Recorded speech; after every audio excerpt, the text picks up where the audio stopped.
I'm glad that my wife played that key role of protecting me from myself. And also at the same time gave me stability and became my business partner. Because when I conceived the idea of starting Black Like Me in 1984, she was working for Southern Sons as a junior bookkeeper, and to ask her to come and join our business because I knew I had to do a lot of traveling. And so having my wife in business really played a key role in making sure that my business is protected. And yeah, even now today in 2016, when I decided to leave business and enter politics, ask her to take over all my responsibilities to run our family businesses. So yeah, so I think really, really grateful for the role that my wife played in my development. And also, I was brought up by my sisters, so women have really played a very key role in my development. My mother and my sisters, because my mother, when I woke up in this world, when I started school, she was working in Johannesburg, looking after white children, cleaning white homes. My sisters had to look after me. It's a very interesting journey, Herman, because mainly young people today are having this negative apathy about marriage. And it's interesting to hear from you that actually women can play a big role in someone's success, not just to be someone cleaning at home, but someone can inspire you to be great men out there. So what can you say to a young person out there who's like negative about being married? Well, look, sometimes people, ideas are justified or their fears are justified. But, for me, it was a conscious decision at the age of 22 because my grandfather instilled in me a sense of family and a sense of stability. And I realized if I needed to really be successful, I needed stability in my life. And I look back at my peers, guys I grew up with, because of lack of stability, I've seen them actually unnecessarily destroying their lives. So, but at the end of the day, I'm not the one to prescribe to other people to pursue the life the same way I did. I mean, I've got two kids. My daughter is 30, not yet married. My son is 28, not yet married. So, I mean, everyone, we all make choices and we must accept the consequences of the choices we make. But someone out there will say, Herman was able to make it during difficult times of apartheid, where black people are not allowed even to do many things like opening business. And today we have opportunities as black people. Now, the question is, what advice you can give it to someone out there today to say you can make it in business? What advice you can give to young people today who want to be in business? Zwakele and those who are watching out there, we lived in an evil system, brutal system, and some of us managed to beat it. However, that does not mean that we don't have challenges today. Today, we've got different type of challenges. High levels of crime in our communities that unfortunately destroys the businesses. The level of corruption of our politicians unfortunately makes it really very difficult to operate in such a corrupt environment.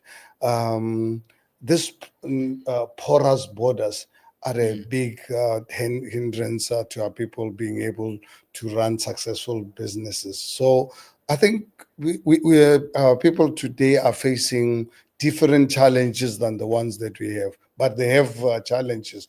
We mustn't really say we have got a new democratic government under the ANC. Unfortunately, the ANC really created new challenges for the current generation living under a democratic dispensation. So people must just understand that you don't need to really have political connections to make it. I made it, and some mainly black people, we used to make it under difficult circumstances when PW bought and the National Party and the whites were saying we are not capable. We were running successful businesses in the townships and villages, people running shebeens and so forth.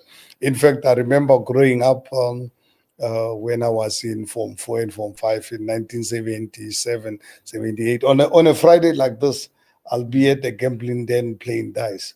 As soon as I leave school, because uh, my mother couldn't afford to buy me clothes or pay for my school fees.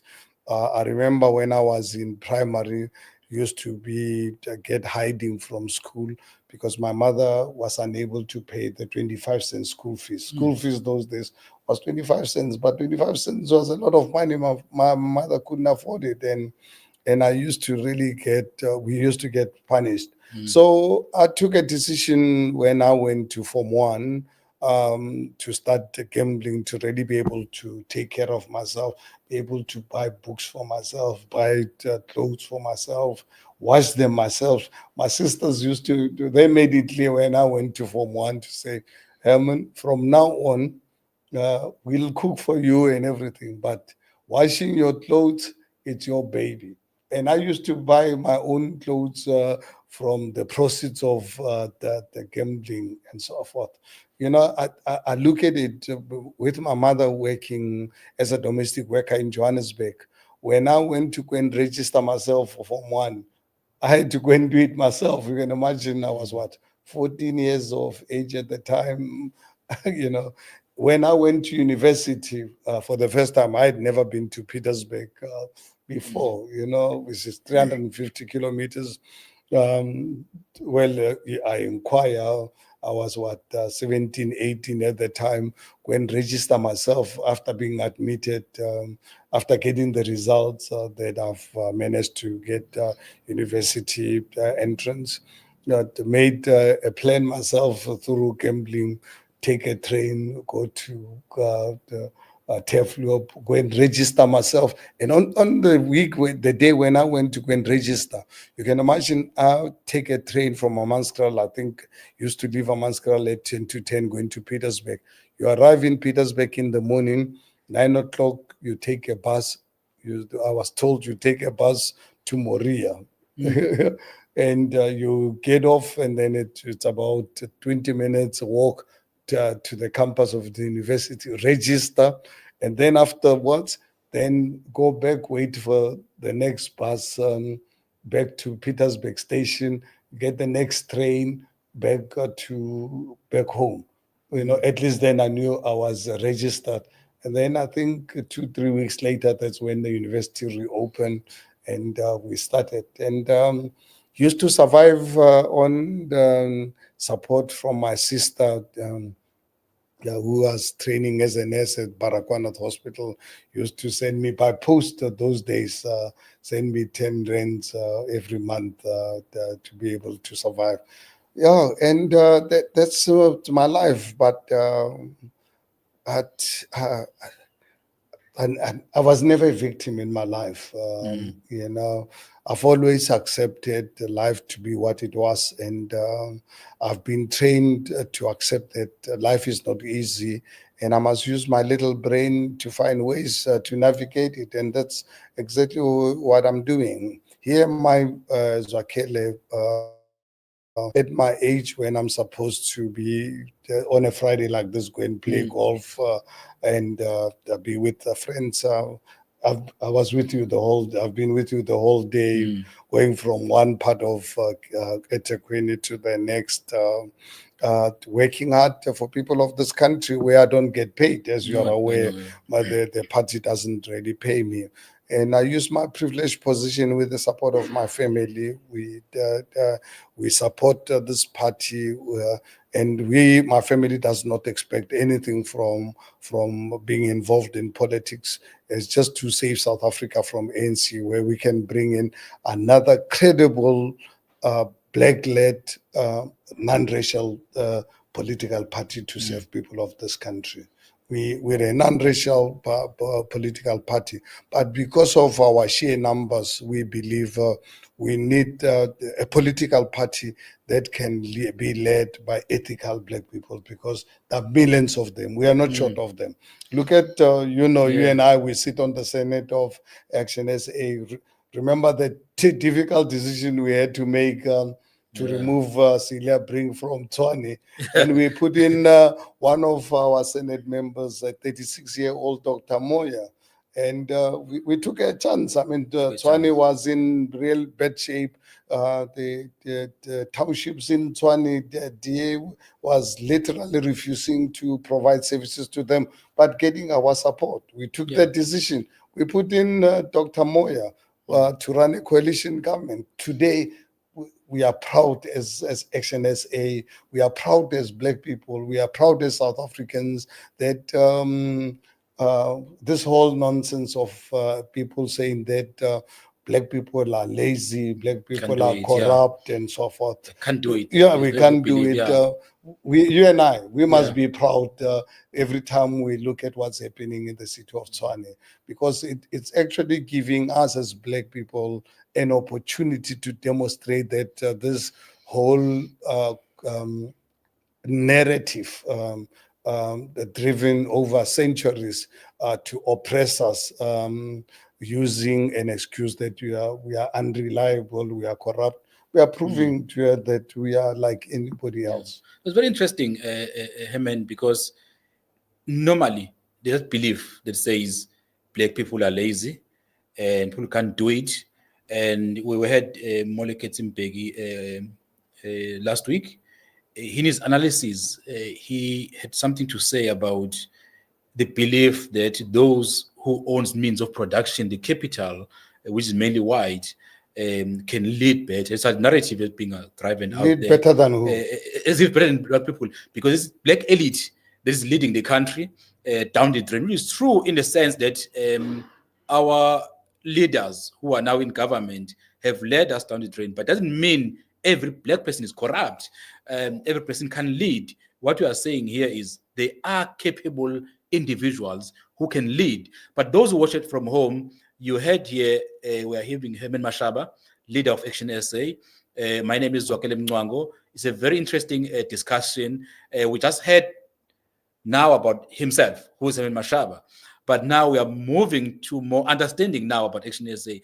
But before we move into that one, Zwakele, I take serious exception. I took offense to. Oh, it's a deep offense when someone says because one black person does something, then all of us we are painted with the same brush. Exactly. But when a white person does something, it's one white person.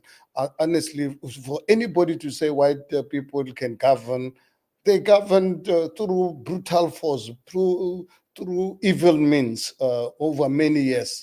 You know, I'm a proud black man. I never put anyone in chains. Black people never put anyone in chains. We never developed our economies through the sweat of another race. We've never done that. That's what makes me as a black person so proud. That's why even when I started business conceived the idea in 1984, during the dark days of our country, because I did not have the money to market. But when we were debating what name to use, our name, Walter Dube, excellent entrepreneur, the guy who gave us the funding to start the business. One day we were debating names, and one day he says, "What about black like me?" And immediately I love this.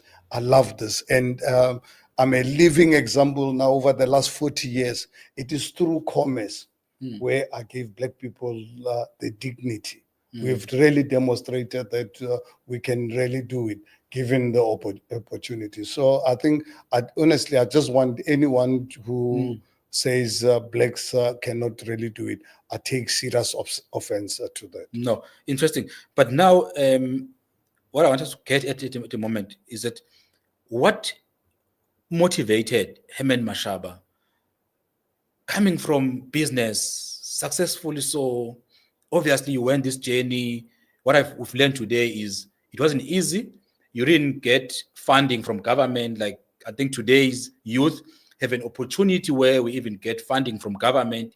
At your time, there was no funding. You managed to go through hardship. You were successful. But here, in a days where you should be enjoying your retirement, sitting at home, you've got kids, they are now all above 25 years. One is 30, one is 28. What motivated Herman Mashaba to form ActionSA, and what is the vision that Herman Mashaba have for South Africa? Well, according to politics, out of frustration, something that I never thought I would do. I don't know if you're aware, before 1994, while the negotiations were carrying on, and we realized that we're going into elections. And at the time, realized that Black people don't know and understand democracy. I spent a lot of my own money to get agencies to run voter education in the Black communities, because we wanted our people to come out and vote for and unapologetically ANC at the time. ANC, Yeah. we wanted to, because the risk was that if Black people don't come out and vote, well, we might end up with FW de Klerk as the president of the country. Yeah. So I spent a lot of money on ANC on vote education nationwide, and voted for Nelson Mandela. So you can say you were ANC founder at that time. Yes, and I wasn't doing for the ANC, I was doing it for my country, and really using my privileged position to make sure that we don't take things for granted. And unfortunately, 10 years down the line, ANC under Thabo Mbeki proved to be a different kind of ANC that I grew up believing it was. They allowed to be corrupted. They were tempted, because overnight they were turned into billionaires, multimillionaires without any working. They made politics in their townships and villages a career path. Where they started to corrupt young people through the youth league and so forth. Councillors, you look at the type of councillors they were appointing to be leaders in the community. They were taking wrong people, criminals, and actually letting people who were running businesses, good businesses before apartheid, to go into politics where they were promising them to make better money, because these were popular people. So, and unfortunately in the process, they ended up literally corrupting almost the entire society, and I got concerned, and I started engaging them. I became really very vocal. At every opportunity I would get to address gathering, I will raise these issues in public With platforms. ANC leaders as well. Yeah, even in public, I'll be invited to come and address because of being popular as a successful entrepreneur. I will be always get invitations to come and to address people, and I'll raise these issues about my dissatisfaction with the ANC. And I voted for Thabo Mbeki once, in the second term I decided no, I had to look for alternatives. Did you vote for Zuma? For Zuma's term? You still voted for No. Oh.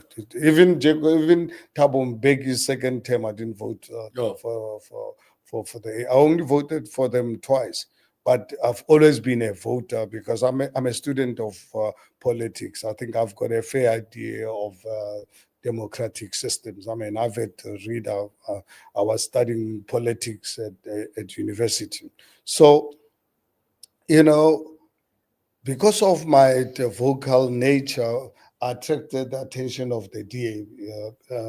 Because what happened is when Jacob Zuma was elected the first time in 2009, something didn't make sense to me. And then when he was contesting in 2014, I then said, you know what, if Jacob Zuma gets over 60%, I am going to join a political party for the first time in my life, because I was never a member of the ANC or belong to any political party. just as much supporting as- them. Yeah, just supporting them. They were my friends.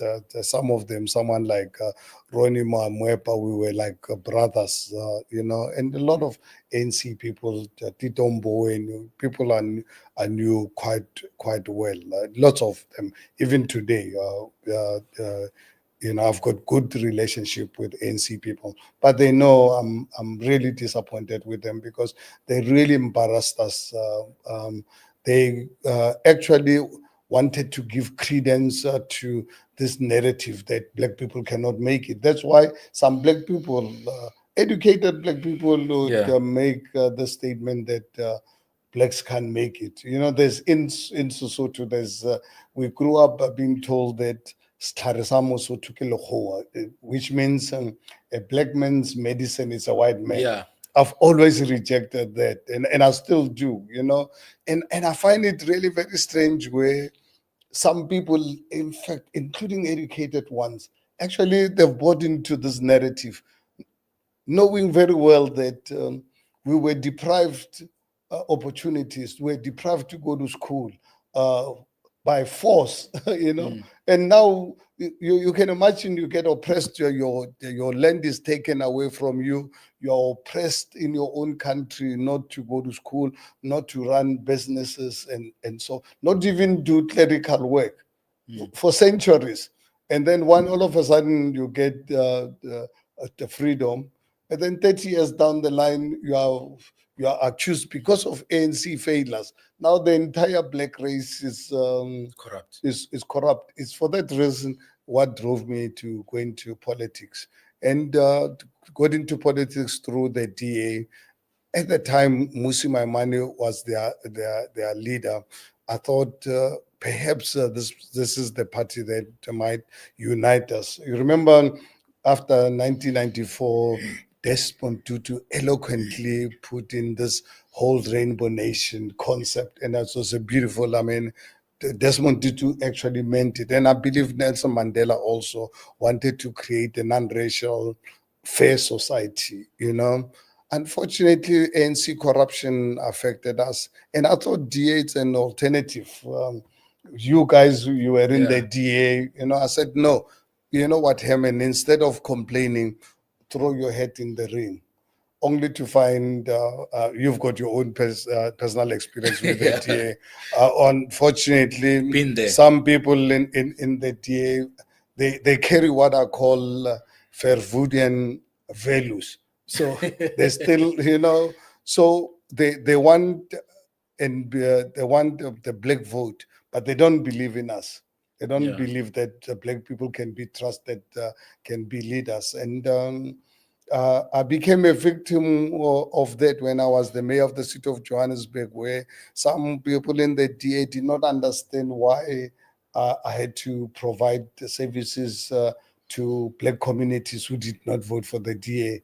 And I mean, constitutionally, anywhere in the world, when you govern, you don't just provide services to only those who voted for you. You have a constitutional obligation to provide services to everyone, not especially the marginalized, people who were oppressed for centuries, to take them out of poverty. Unfortunately, some people, in the DS part, led by Helen Zeller, there's some good people in the DA who are for social justice, but unfortunately, Helen's influence within the DA is what's actually creating this problem. And to think that before I got to know her closely, I used to have so much respect for her, and I thought, All of us. I thought it's a good South African we can work with to transform this country.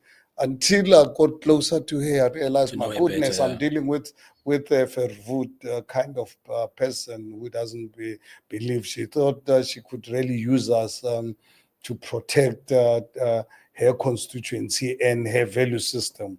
And lucky enough, So that's when we you were were called given EFF mayor, because you were delivering services to black communities. Yes. And they were seen as voting EFF.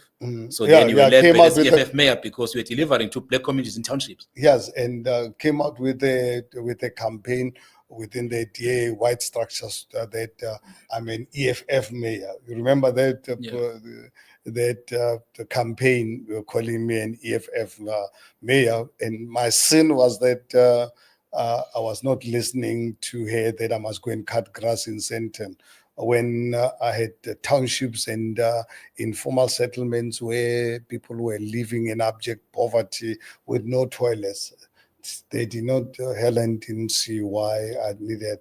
That's why she mobilized some white councillors to make life difficult for me. But obviously, I didn't concern myself with that. What obviously disturbed me was when she approached the ANC to come out with motion of no confidence. You remember I declared the corruption as public enemy number one. We had the General Sibia heading our corruption fighting unit, where in the 3 years, 35 billion rands worth of fraud and corruption cases. And Helen used this to working with the Institute of Race Relations to say, IRR, to say, you know what, let's remove this cheeky black. He's after you for corruption and he doesn't want to cut grass in Sandton. Says, guys, ANC, you don't have the numbers. Come out with a motion of no confidence. I'll get you enough white councillors in the city of Joburg to remove this cheeky black who doesn't listen. So obviously ANC, it was in their best interest to remove me because I was pursuing criminal charges against the corruption. But I mean, because I was there at the time, it was always a perception that as you are a mayor of Johannesburg and there was EFF was seen as controlling the city, EFF was seen as getting tenders. Have you ever at any stage be in a situation where EFF asked for favors in terms of tender system in the Joseph of Johannesburg? Because it was a perception, it was created that EFF is getting tenders or they are being managed through tender systems. Have they ever asked for tenders? Well, I'm on record, even when I had a press conference. Remember on the 21st of October, 2019, when I had that press conference to announce my resignation, that in the 3 years I was the mayor of the city of Johannesburg, not a single person in the EFF ever approached me or discussed with me any issue around tenders, because I mean, I was fighting corruption. I had an independent of GFIS to deal with cases of corruption. But I can't say the same. And I said this, and I'm saying this to you. I can't say the same about the DA. You remember when I was the DA, in the 3 years, I fired 3 DA MMC people for corruption. And you know very well, every time when I brought this to the DA leaders, there was always an argument as to why I must fire them and so forth. But I was adamant. I remember the last one I fired when the DA wanted me to give them time. But I said, time for what? Guys, here's a forensic evidence without any doubt that this person is corrupt. I said, if you guys don't want to give me the permission, which is a courtesy for me to bring this to your attention. This is a matter for the city of Johannesburg. It's not a DA matter. I'm just bringing it to attention because I represent the party. It would not be fair for me to fire one of us without informing the party. And I said, I remember that meeting in Cape Town on a Sunday. I said, guys, tomorrow morning, 6 o'clock, I'm issuing the statement. I'm writing to this MMC. I'm firing him. If you guys want me to give you another week, I'm telling you, I'm not giving you another week. Tomorrow morning, 6 o'clock, if you guys are not giving me the permission today or the mandate, I don't need your permission. That just needs your mandate. If you're not prepared, tomorrow morning, I'm going to announce to people of Johannesburg that I'm stepping aside because I've got a case of corruption of my MMC. The party I represent does not want me to give me the permission. I'm stepping aside, and when the party so decide, I'm happy to come back. And and and I remember that day, Yeah, that Sunday. it was a difficult day. It was a very difficult day, Yeah. and unfortunately, in the process, I got hated for that, as if I was blackmailing the party. I wasn't prepared to be compromised. But, remember Zwakele saying to the DA leadership to say, guys, do you realize that what you are asking me to do, you are compromising me? Because in the event that you are, the week that you are, I'm asking for your permission, if this matter comes into the public domain, how am I going to defend the decision? Because this is not a party matter. This is the city of Johannesburg matter. I have a responsibility as the mayor to fight corruption and not cover it. So I said, no, I'm not prepared to be compromised by you. So if you, as FedEx, you are not prepared to give me the mandate to fire this guy tomorrow morning, I'm telling you, I'm stepping aside, and I'm not going to sugarcoat the matter. I'm going to tell people why I'm stepping aside. Yeah. So It was a very interesting journey, but now the question is, you went all this pain within the DA. Now ActionSA. Let's talk about ActionSA now. Your values, your own values, and values of ActionSA. How it come together? Well, when I made the announcement to resign, remember, I made the announcement, I think, about 2 months or so before I resigned. When James Self resigned from the DA, then Helen Zille throw her head in the ring to take over from James Self. And by then I knew the Helen's agenda and her discussion with the DA. At the time, she was working for the IRR. Remember, Yes. she wasn't even in federal, but she had control, including actually with her and IRR. They were on our caucus WhatsApp group. Yeah. When you're in caucus. Any caucus, you've got your own WhatsApp group that belongs to caucus. Helen and RR were on our caucus group, so they knew all the fights and the arguments, and me putting my foot down, because I was not prepared to allow anyone to dictate that I must go and cut grass in Senten and so forth, and forget about poor communities. I used to be tough on some of the DA white councillors who did not attend events in black townships. So I used to take them on, and this became like it was a racial matter, because they were not happy with me when we go and deliver services in the townships or even in the suburbs. I would make sure that all the political parties supporting me I give them a chance to speak at these events. They did not want me to invite the EFF. In the meantime, they are the ones who imposed the EFF on me. Government, and without EFF support, there was no way I could run the government. So, and I remember when EFF didn't want me from the beginning, I said to the DA, please don't lose this opportunity. Let me step aside, get someone else who the EFF can feel comfortable. But obviously, over time, EFF liked me because I was consulting them. Funzi was my right-hand man to engage EFF, because never wanted to engage EFF on my own. Always once a month, Funzi and I will consult the EFF and all the other parties, including, when we do a budget. We'll go out for 2-3 days on a session where I take the EFF and other parties, take them through the budget before I take it to council, so that they understand line by line what the budget is going to be used for. DA didn't take kindly to this. They felt I must not consult. I must just do things as I please, which, I mean, honestly, you don't have to be, you have to be stupid or irresponsible to treat a coalition arrangement without respect. I wasn't really born up to be like that. I know I can be a tough person, but fair is fair.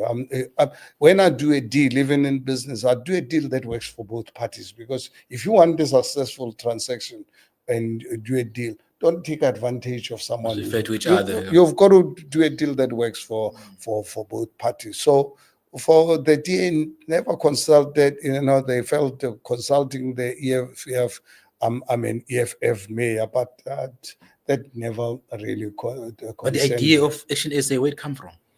Came when now, as soon as I made the announcement that in the event, remember I made the announcement 2 months before to say if Helen Zille is elected to take over as the chair, I'm out. Remember, I brought it actually to the attention of when Helen threw her head in the ring.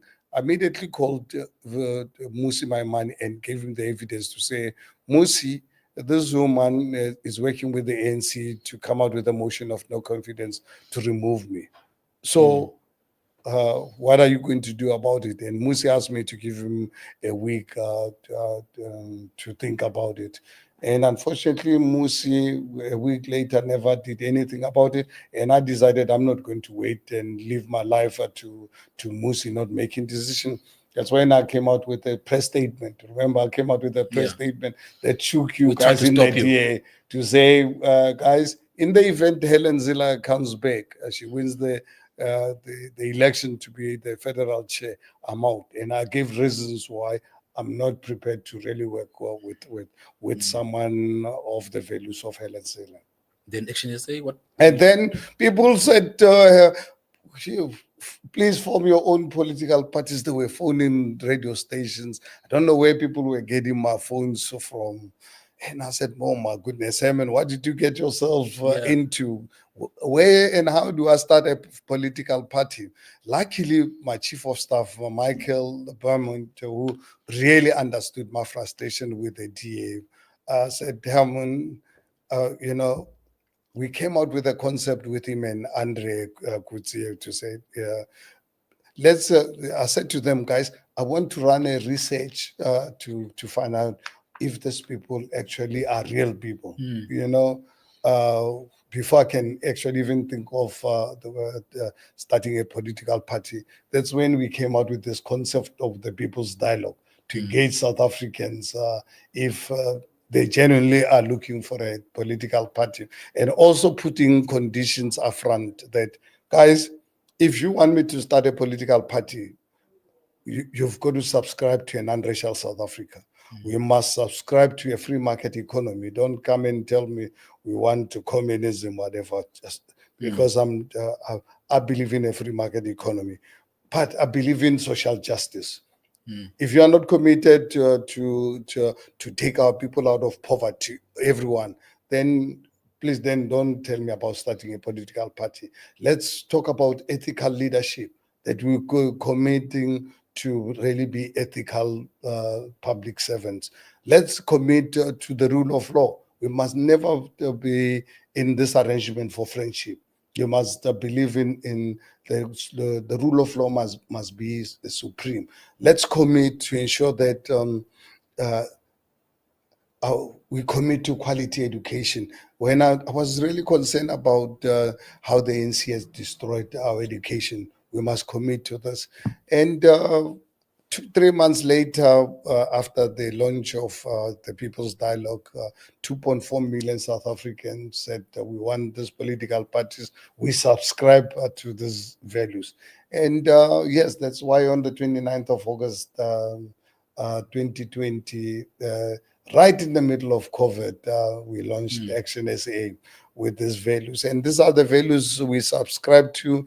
And we're so happy that I've been watching you, because I knew you through being on FedEx and Federal Council and KZN. Initially, when we started, you remember we had Makosi Koza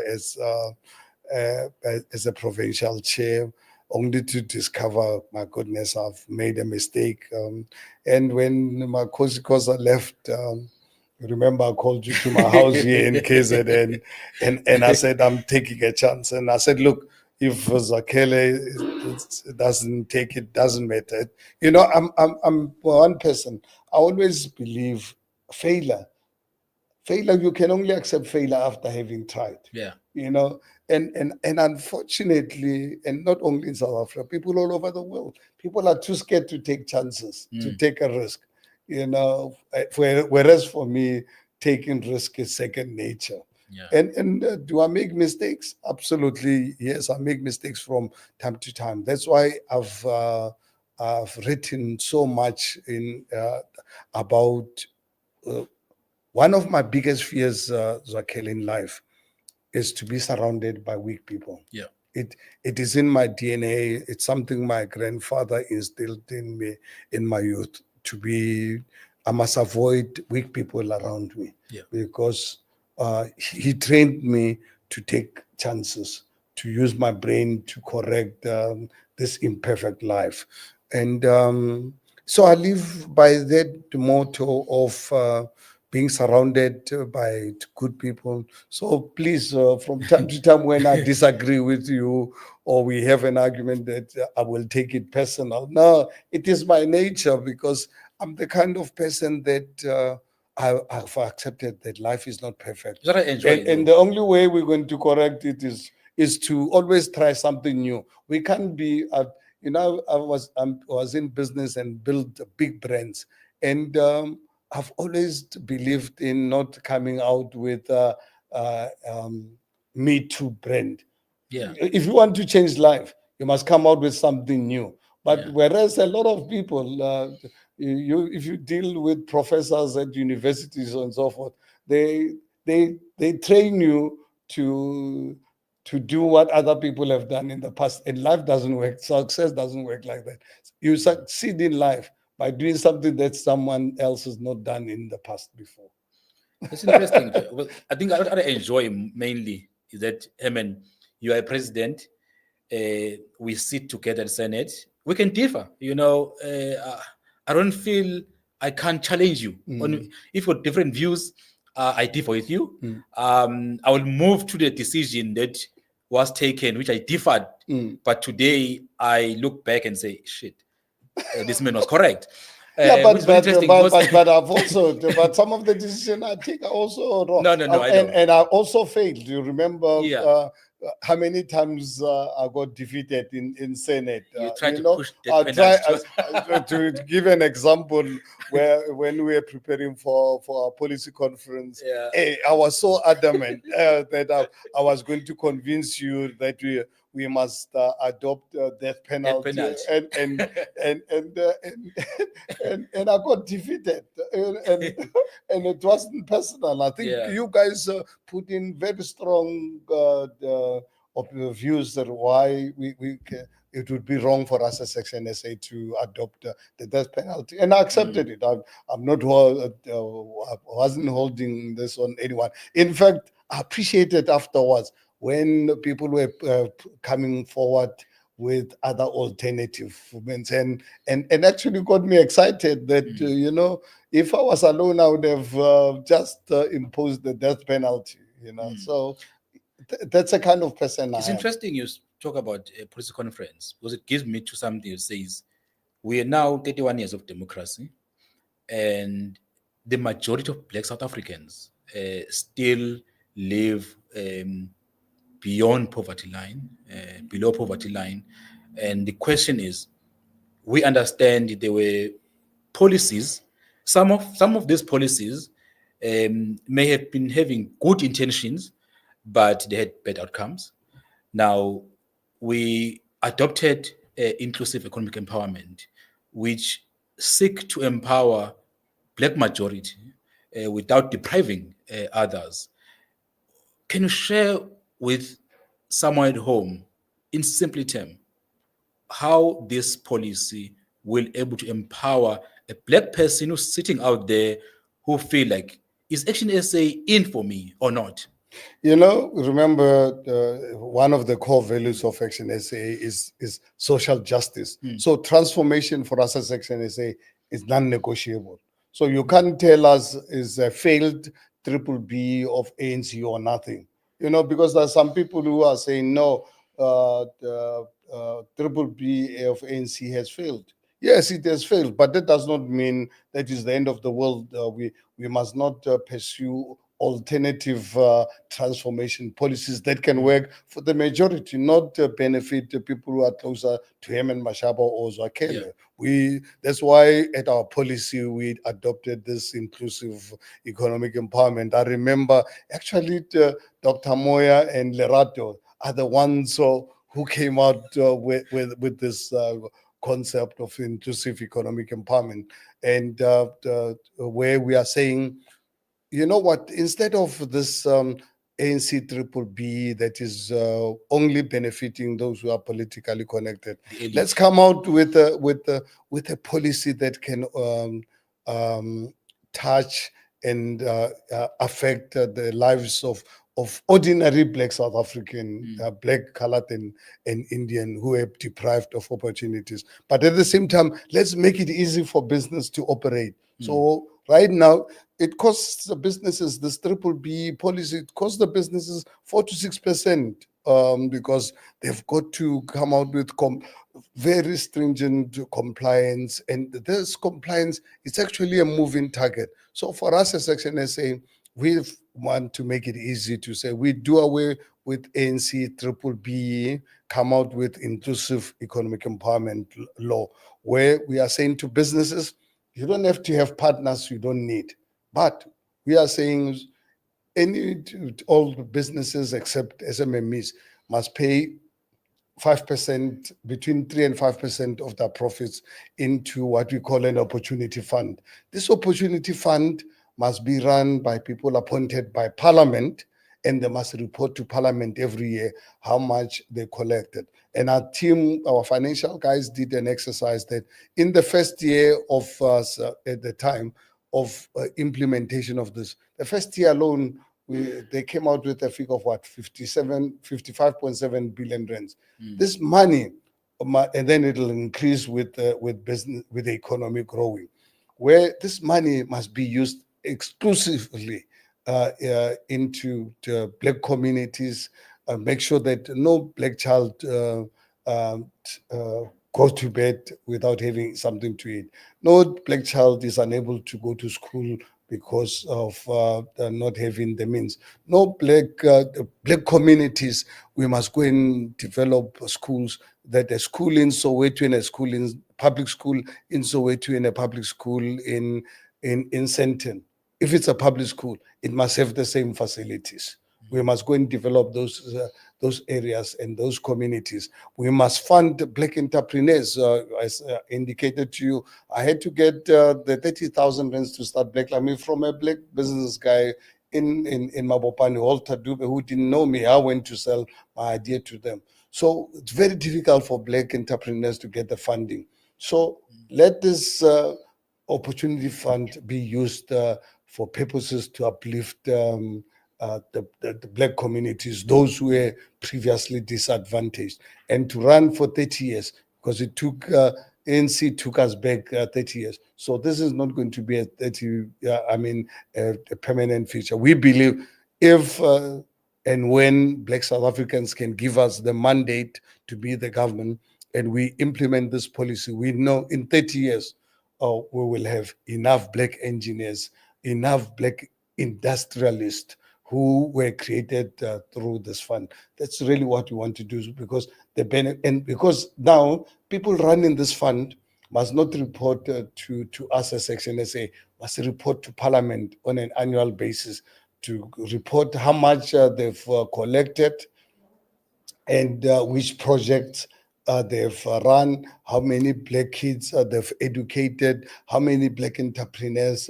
they've funded, and so forth.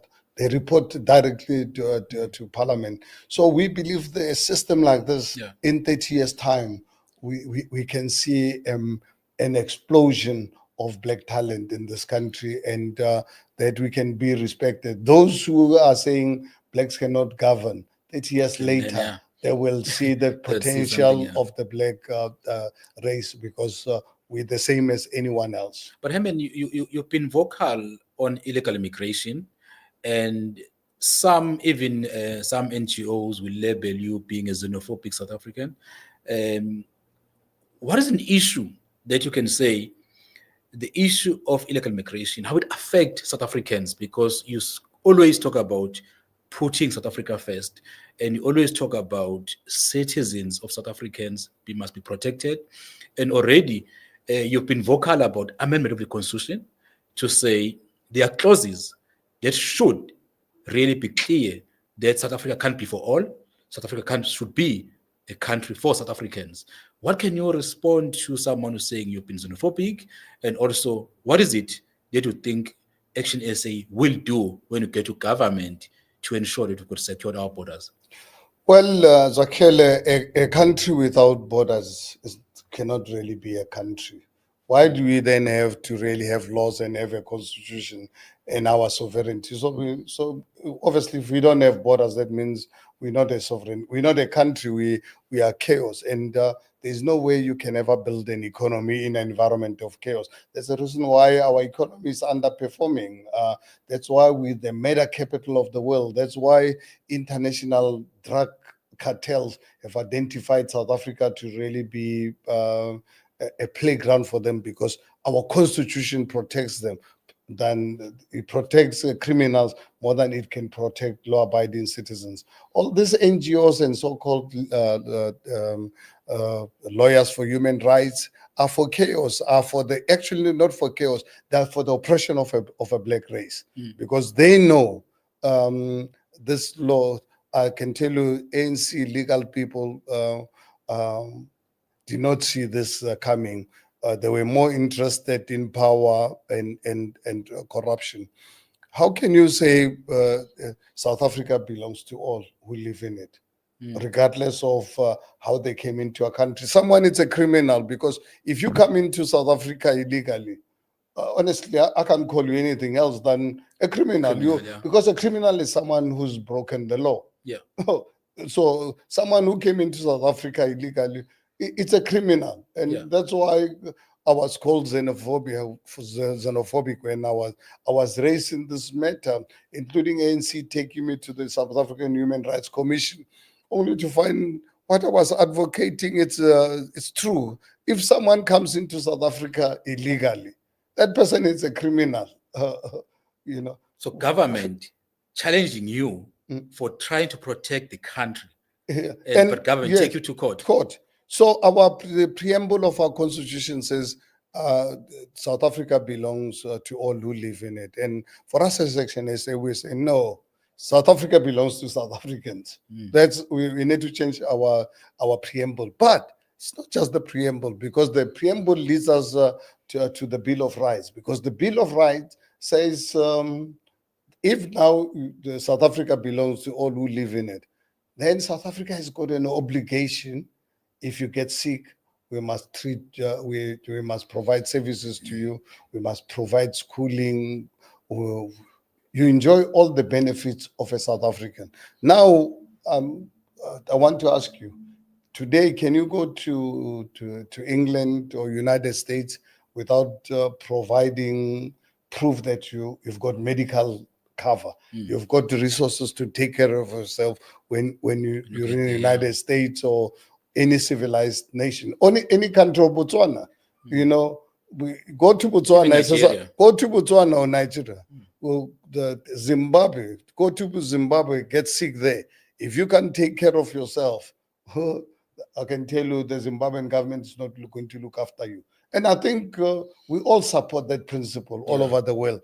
Why then do people expect South Africa to be free for all? We must be a country where we test to see if people can survive, the country can survive in an environment of chaos. Because the Bill of Rights, that's what it says. And that's why our judges, obviously, they follow the law. That's why for us as ActionSA, we call in to say, no, let's change the constitution so that the Bill of Rights must say, for you to really get the services of South Africa, you must be a South African. Anyone who's not a South African, you must take care of yourself. But then it leads us to say, when you get permission to come to South Africa, you must prove to us that you've got money to take care of yourself. You've got in medical cover to cover yourself, because we are not going to cover you like all the other the countries. Yeah. So obviously, it's not just the preamble, because the problem it's in the preamble and the Bill of Rights, and that's what we're calling on, so that we can put South Africa first.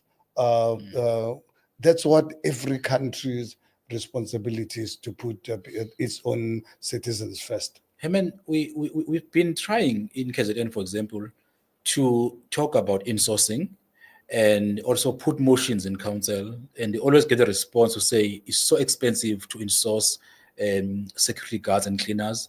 But you did in Joburg, in Johannesburg, and someone may ask a question to say, what Herman did differently that can be done by other municipalities? And also, is it true that it's cheaper to outsource services than insourcing? No, it is more expensive to outsource and subject your own citizens to exploitative measures. For me, I find it really very difficult to actually even understand why COSATU supported this exploitative policies. Where, when I was the mayor, discovered the city must pay a tenderpreneur, someone who doesn't do anything. We paid them 16,000 rands, but the poor security guard who looks after our property must get 3,500, 4,000 rands, and they don't get any other benefit. They don't get an appointment letter. There's tenderpreneur, because when they look at all these guys who employ cleaners and security guards, people don't get appointment letters. They don't get any benefits whatsoever. They don't get paid on time. They're not sure what day they're gonna get paid. But the municipality, we pay you on time so that you can pay your employees. But then what happens? People go to, there was one of the companies, the biggest broker in Joburg. The guy had 11 cars and was happy to boost on social media. And I'm not talking about the ordinary cars. He's happy with that he's got 11 cars. In the meantime, poor cleaners and security guys were battling to really survive. So that's why we did an exercise. That's why we're doing it. Are you aware? In Tshwane, we are now insourcing. Now, after Johannesburg, we're now left as a mayor. Now in Tshwane, under the Moya and the NC and EFF, we are insourcing. So you're NC, assuring someone watching at home that in Tshwane, where ActionSA is in government, they will be insourcing. We are insourcing. As I'm talking to you, we are insourcing, and it's cheaper, and it gives people dignity, because once they're employed by the state, they get our employment letters, they enjoy the benefits, they get paid on time.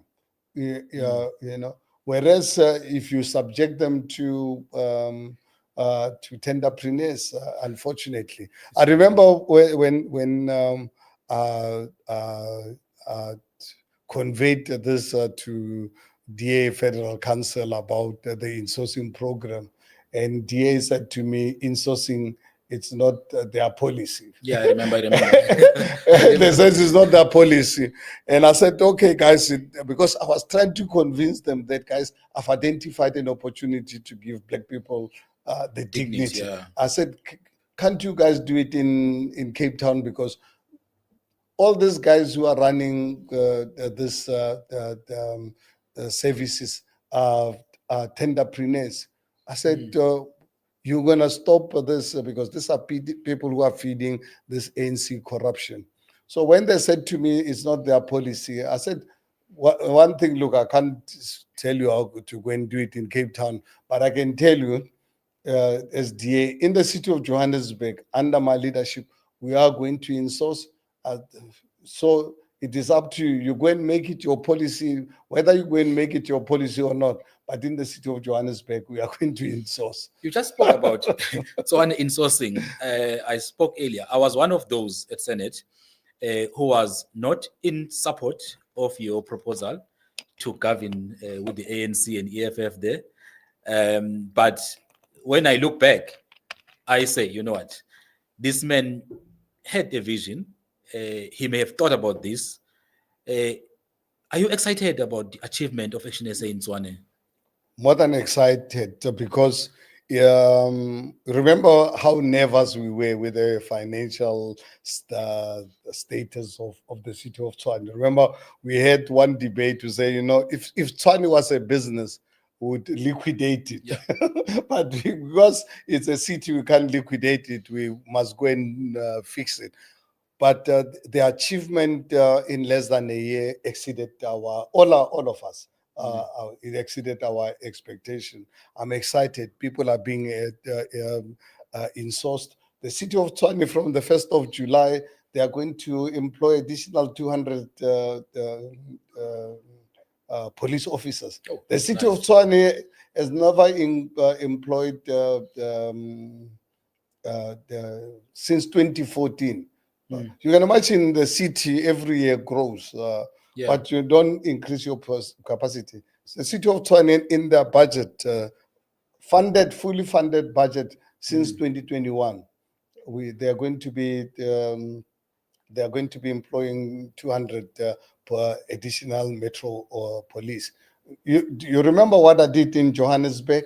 Because the rule of law is key to any successful government. When I took over, I became the mayor of the city of Johannesburg on the 22nd of August 2016, and then I had to do an adjustment budget end of February 2017. In that adjustment budget already announced the employment of it's at 1,008 or something like that, police officers. Almost double the number of police officers, because the city had not they were not employing officers. That's why they get involved in corruption. They're overworked, underpaid, with no tools of trade. I remember, I mean, the first year working with these guys before our budget, they had no tools of trade, torches. You know, we go into these hijacked buildings. Yeah, you know, I expect the police to have torches and have handcuffs. They did not have. We had to use our phones. You know, I'm saying to myself, what on earth is going on? Whereas the city, I mean, the city of Joburg, when I took over, they had a budget, international travel, of 76 million rands. 76 the million for international travel. And I'm saying, but the city will travel to where, you know, because I couldn't stop it immediately. I then said to the city manager of Trevor Fowler, I said, Trevor, please do me a favor. I can't stop people from traveling because I don't know what they're traveling for. It doesn't make sense to me. So please, before you sign anyone to travel overseas, can you please bring it to my office? I just want to have a look. Look, I know I can't stop it, but I just want to see it to satisfy myself, because I have a constitutional obligation to protect the residents' money. Yeah, you know, out of the 76 million, you know how much was spent in the first year? 3.6 million, because you know what? No one that came were prepared to present their motivation for traveling. So that's how I stopped.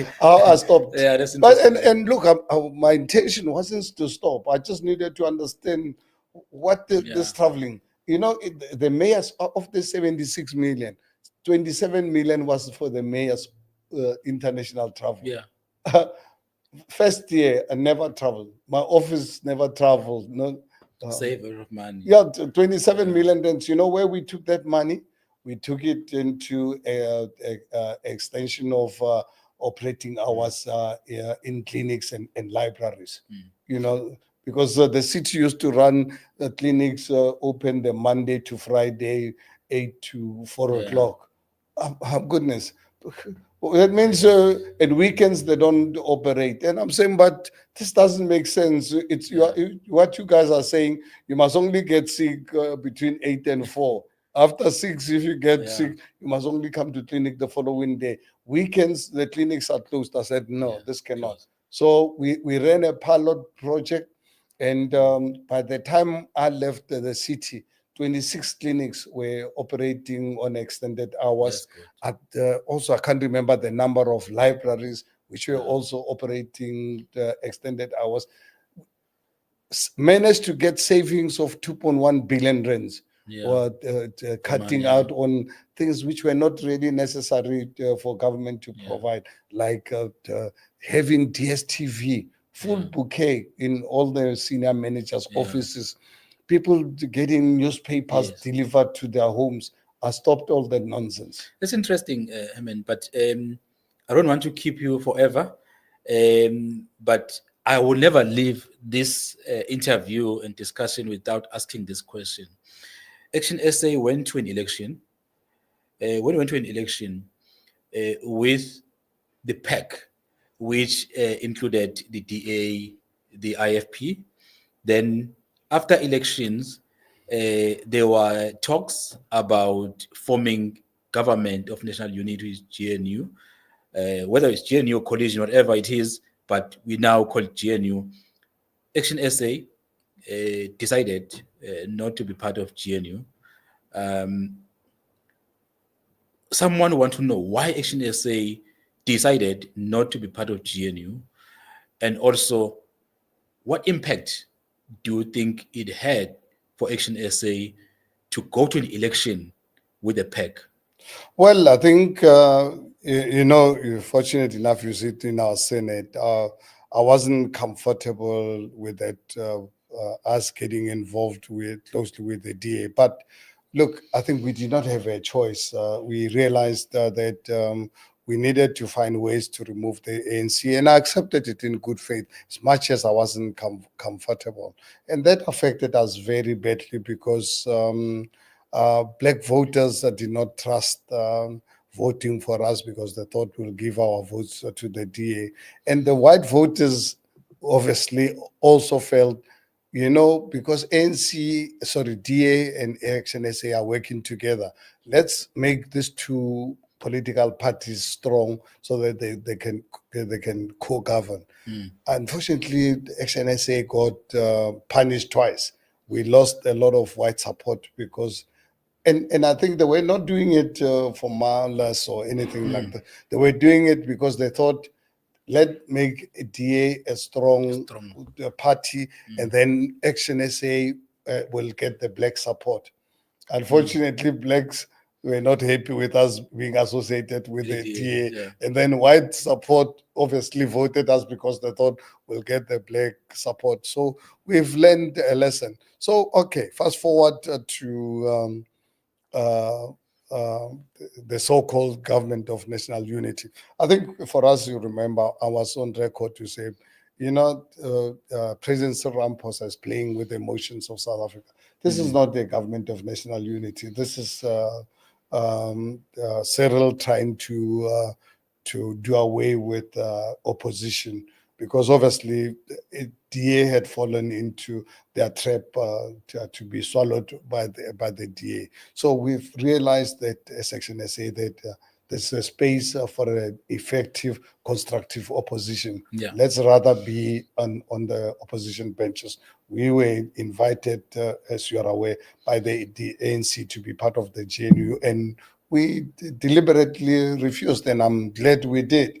Otherwise, there would not be any opposition in this country as we speak. So yeah, so our position is really very clear, that we decline to be part of the GNU, and our power and our decision not to be part of the GNU has helped when this budget. Remember the debacle with budget Yeah. and VAT, VAT. where VAT with VAT when it came to our attention. Remember that DA was prepared to support the ANC 2% VAT Yeah. on condition that ANC must abandon all transformation legislation.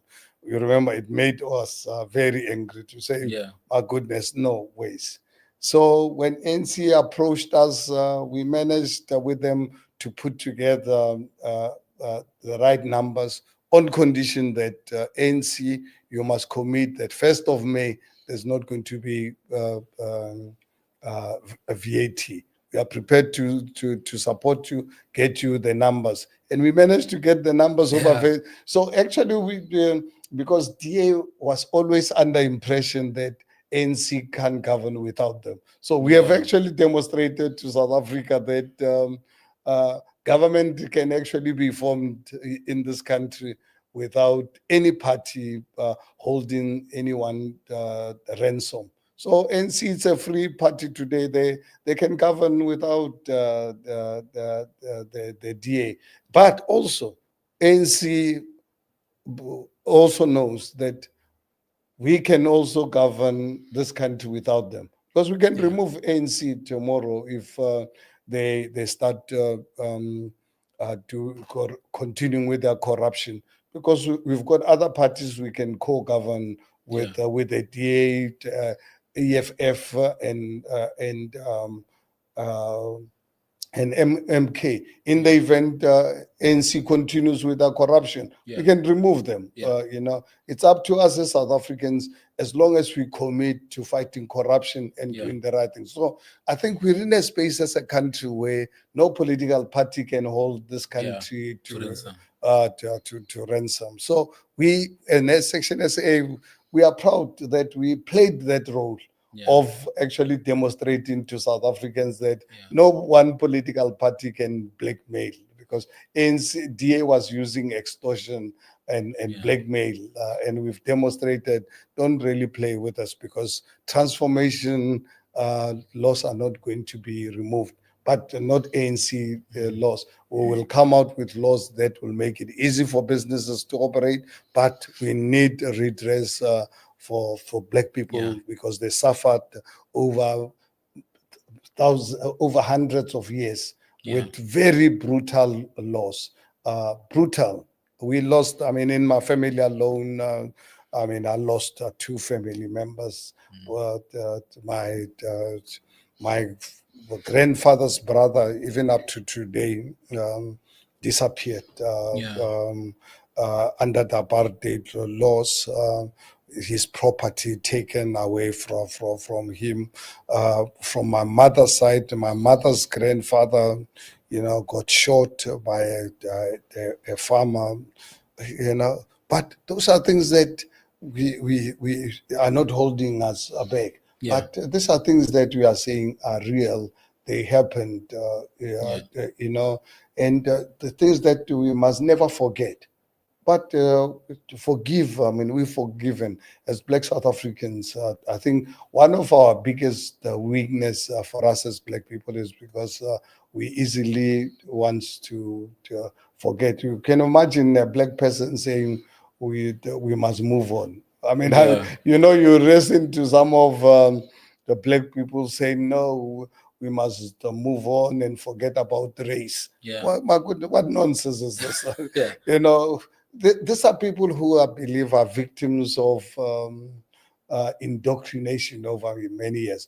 And I think some of us, we want to move on, and we've moved on. I'm a living example of working with everyone. When I started Black Like Me in 1985, I brought in a white Afrikaner from Boksburg. He had no money, but he had the knowledge produce products. He was a chemist. Brought him into the business, had the same shares as I did. Yeah. Gave him 25% shares.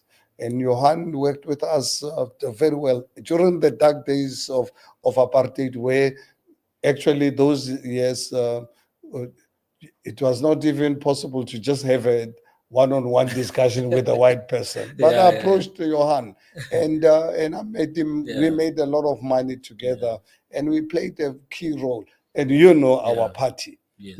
We're a party that Non-racial. non-racial, Mm. but we see color. You remember the Yeah. other day I was saying to my colleagues in Senate, I said, guys, you can't tell me you can't see that I'm black, Yeah. or I cannot see Michael that is white. Yeah. You know, Yeah. so let's not fool ourselves Yeah. that we don't see color. No, I mean it's It's a true. you've Yeah, got yeah. you've got to really be crazy But Herman, to. in really, last thing I really want to hear from you is a last question. We had this interesting discussion, and you gave us the background of yourself as Herman Mashaba. You told us how you formed ActionSA. You told us about the values. You told us about your views about GNU. You told about Tswane. But someone out there will say, we are going towards the next election, but to go to this election, you need strong structures of Action SA. I know there's so many activists who are watching us right now live in this discussion, and there are other people who want to say, look, I've now listened to Herman Mashaba. I really want to join this organization. What can you say about importance of forming branches and forming structures in all provinces in in South Africa? In fact, one thing I've learned uh, now in politics, I'm obviously quite new in politics, so I'm still learning. But I learn, and I don't make the same mistake twice, you know, or do things. So I think right now it is time for us, and we are going to make an impact come the next elections. And you know why we're going to make an impact? Because ever since we started during COVID, so we never had an opportunity to form very strong structures. And then when we were focusing on national elections, I think we didn't really put emphasis on putting together strong, credible structures. So that when you and I, you as a Yeah. provincial chairperson for KZN, you must have people who can Yeah. rely on, people who've obviously put the money on the table. So that's why when we started, we said membership is free. It was a wrong decision. Yeah. The people must put the money where the mouth is. So we're saying, if you want to be a member of Action SA, put your money on the table to be a member. And belong to a branch. So we put in together those measures, and I'm sure you know.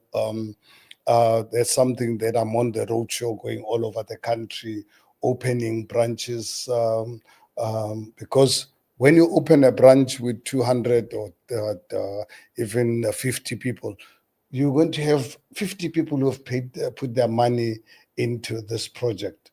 And membership is valid for a year. So, whereas originally, remember, we had free membership and it was a permanent membership, was such a big mistake. So But you opted not to go to parliament to form branches yeah, no. because you had a Now chance. You were number on the you list. remember, You're supposed to go to parliament. and I You said opted no. no. I said, remember when you guys were cross with me when I said no, I'm not going to parliament. I'm going to focus on building structures. One thing I have experienced at crisscross this country when in the 80s when I was establishing Black Like Me, I know the importance of having people on the Yeah. ground. You know, and I can see in politics the same thing. Principle of works. So we've got to really put in people who are committed, who have put their skin on the line, and and to make sure that these branches are led by credible people. And I always, at branches, we're going to be launching a branch tomorrow. Yes. And when I speak after they elect the chairperson, I tell the members, I said, guys, this chairperson's responsibility is to ensure that he must hold regular meetings, monthly at the latest, and put in an executive team coming from all the wards. And I said and I always tell the branches to say, guys, if this chairperson does not grow your branch, we can see it on our system. If the branch does not grow, the branch does not have activities, please, long before the elections, 6 months time, if this guy doesn't perform, please have a motion of no confidence against because we don't want to have a chairperson of a branch who sleep on this thing, on the wheel. So you must remove him. Come out with a motion. We'll support, because we'll have, fortunate enough, you can't mess around with us. Our system is live. It can tell us how many members in each branch, in each PD. So the guy can't tell us he's a hard worker, he's doing well. We want to see activity, monthly activities in these branches.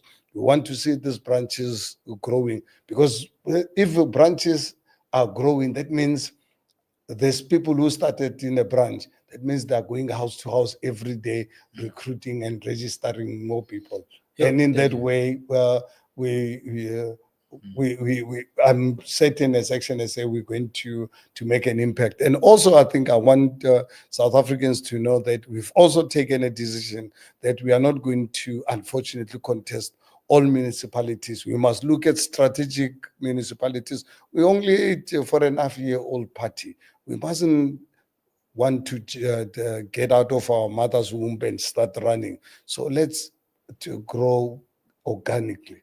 It's very important. And one of the things that I think is exciting about ActionSA is this green umbrella concept. You didn't ask me about it. And it's I'm really so excited that ActionSA, we made history in this country without going through a by-election. With all the parties fighting, spending a fortune on by-election to get one councillor. ActionSA, since the beginning of this year, we've already got up to date 42 additional councillors in municipalities where we never contested. Just by engaging with smaller because what we do together. is we smaller parties in various municipalities, strategic ones, who wants to be part of ActionSA, we embrace them, bring them in. So basically, Herman, you are saying all parties who are watching here must come and let's talk and let's form one green umbrella. Yeah, coming to the ActionSA, you're coming into the political party that has got the capacity. You're not going to be on your own. You don't have to go and use your money to contest the elections. You'll have the ActionSA umbrella to really carry you. We are represented by 6 top members of parliament. You'll have representation in parliament where there are issues in your community, because ANC is not going to listen to you on your own. Or the next elections, where you're going to get the resources from. When you're under the ActionSA umbrella, you're working with a party that is known and loved by the people. So I'm really hoping, I hope we achieve this target to say, guys, let's work together to make sure that by end of this year, we have additional, we have 200 councillors. I know it's a stretch target. If we don't get 200, we'll get 150. Are we going to complain? No. Without going through a by-election. Political parties have got to spend a fortune to just get one councillor. So ActionSA is not going to contest in by-elections. There's no need.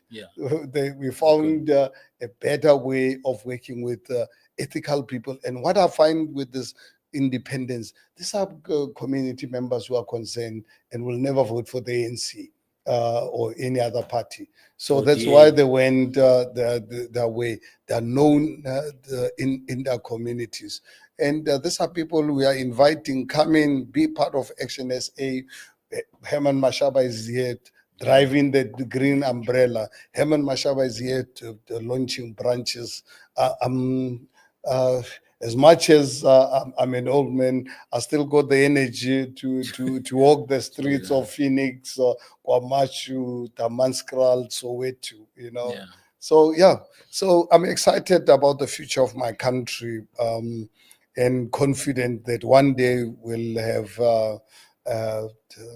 a country where us as Black people can really be proud for having managed to demonstrate to the world that this whole notion that Black people are not capable to do things, it is highly possible. You just really need ethical leaders who are prepared to work. Herman, we can talk till the morning. Thank you for your time. This platform, as we always say, we talk about anything and everything about ActionSA, and you did exactly that. And we want to thank you for availing yourself. And thank you, viewers at home, for spending time with us. And I have no doubt that at home today, you have a better picture and understanding of what ActionSA all about and who is a leader of ActionSA and his vision for this country. And I think it's very exciting to hear from the man himself and some who've been asking questions, what ActionSA stand for, do we have a vision for this country? And your questions have been answered today. We may not answer all the questions you may have, but I have no doubt that now you know better about ActionSA. But thank you for your time, and thanks everyone who commented on our social media platform, to all the platforms. I know you've been commenting, we've seen your comments. Thank you, and Herman, thank you for your time. Thank you so much, Zwakele, and thank you so much, all the listeners. All the best as we work hard. Let's pray for the success of our country. Thank you so much, and good night. Thank you. Good night.